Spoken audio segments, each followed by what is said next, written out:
The opening to X-Men Origins Wolverine is really cool.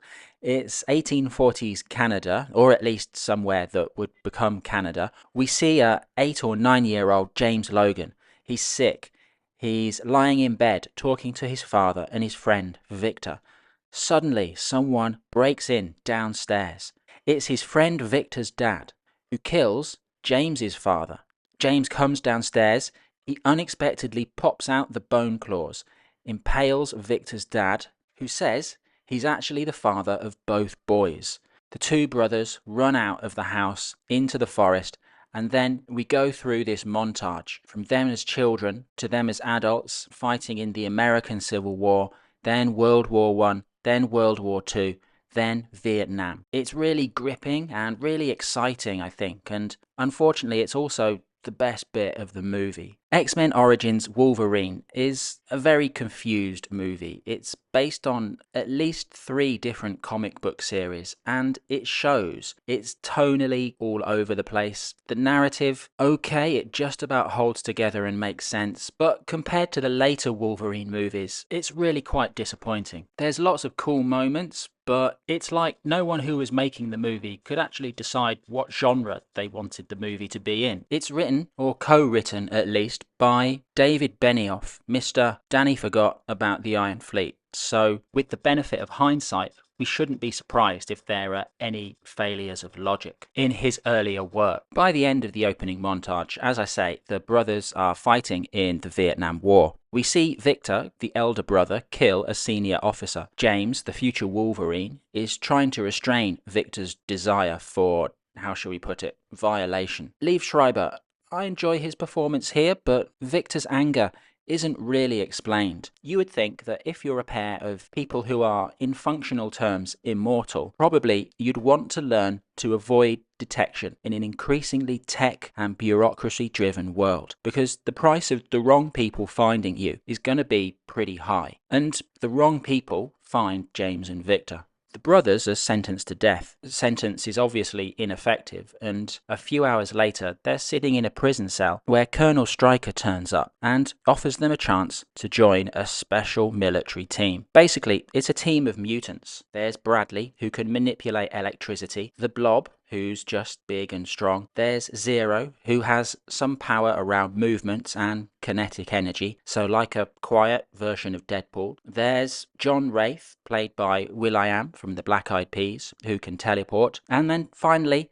there's Deadpool, played by Ryan Reynolds. This is a watered-down Deadpool compared to the later films. There's a great joke about protein and an elevator, which feels very much in the spirit of the later movies. So I guess that could be a Ryan Reynolds ad-lib, but generally this is kind of a weak sauce version. Deadpool is the genuinely funny guy who knows how to toe the line on dicey jokes. This movie's Deadpool is like the annoying kid at school who's funny but not quite as funny as he thinks he is. And by that, I mean that's how the character is treated in universe. It definitely feels like the writers have put Deadpool on a leash in this movie. He's not been allowed to explore the character properly. Rounding out and leading the team is Danny Huston as Colonel Stryker, the role that Brian Cox played in X2. It's a serviceable performance from a good actor.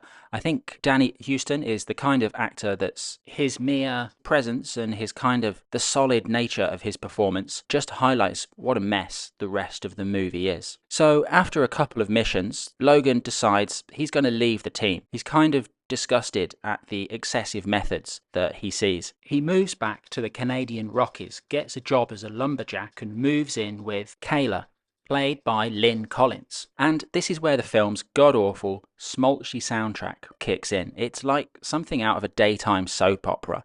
It's the worst tonal shift in a movie full of awkward tonal shifts that can't decide, is it an action movie, is it a comedy, is it a romance, is it a study of characters with PTSD, and ends up not being any of those things. So for a little while, James Logan gets to live the quiet life. Obviously, this can't last. Colonel Stryker finds Logan, tells him that his brother Victor is hunting down and killing other members of the team. Victor kills Kayla. Stryker offers Logan a deal. Logan gets his skeleton coated in adamantium. In return, he can hunt down Victor. But, obviously, it's a trap. They want to imprison him. Logan's not down for this, so he escapes and tracks down the surviving members of the team, which by now is Kevin Durant as the Blob, who, hey, he's a really fat bloke. Look at him, point and laugh. And will.i.am as John Wraith. There's a really cringy boxing scene. Yet another of the awkward shifts of tone that this movie goes through. You can really see the joins here, where different people wrote on it, where different sources were used. There's also loads of characters. John Wraith, played by will.i.am, is actually really good, but seems very much surplus to the plot and doesn't hang around particularly long. Taylor Kitsch as Gambit is kind of similar. At one moment, he's taken seriously as a character. At another moment, he's accidentally punched in the face.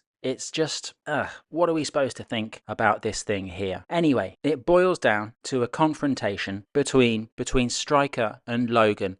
Logan, who by now has adopted the name of Wolverine. And Stryker's proxy in the fight is Wade Wilson, Deadpool. A Deadpool who can't speak, which is kind of against the point of the character. This was really quite a disappointment, I thought, to be honest. There's lots of interesting stuff. There's too much interesting stuff. And there's lots of cliche as well. So Wolverine spends the movie running his claws along stuff, which is very effective. Hey, but it's just repeated a few many times. I kind of enjoyed the action scene with the helicopter. It's very noughties, but just too much going on. I mean, compare how much is going on in this movie to Logan, for example, which maybe has half a dozen significant characters. We even see Patrick Stewart in a really creepy de-aging. So presumably X-Men Origins Wolverine is set at some point in the 1970s because it's a few years after the Vietnam War. So this is a Professor X who is still walking. So I guess this movie is not compatible with the timeline of X-Men First Class. So overall, yeah,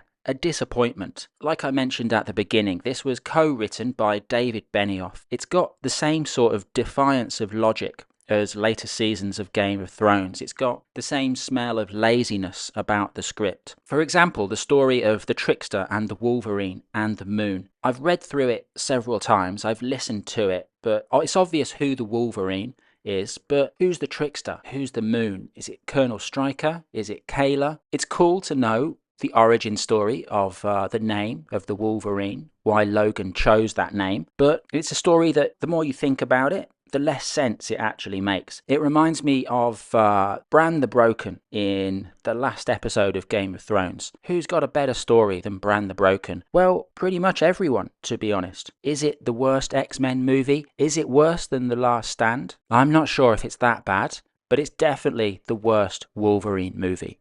Thanks for watching.